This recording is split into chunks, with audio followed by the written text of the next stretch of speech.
গিরিমল্লিকার নান্দনিক সৃষ্টি এই কৈলাস ভূমি আমার এই নিবাসস্থলী। পার্বতী হবে আমি শঙ্করে মহাহুখেরে ইয়াতে করিছু বসতি।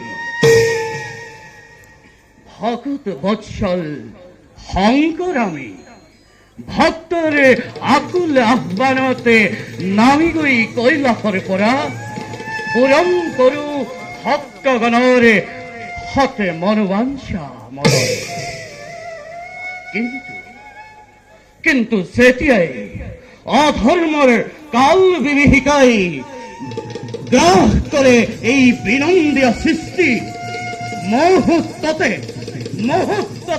পৰি ভৰি ৰূপে ৰুদ্ৰ ৰূপে পাপীগণক কৰো বিনাশ।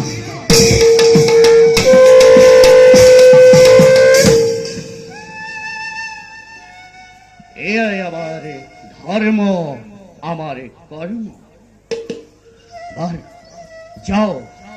যাও এবে মই পরবর্তী কর্মতে হও অগ্রসর।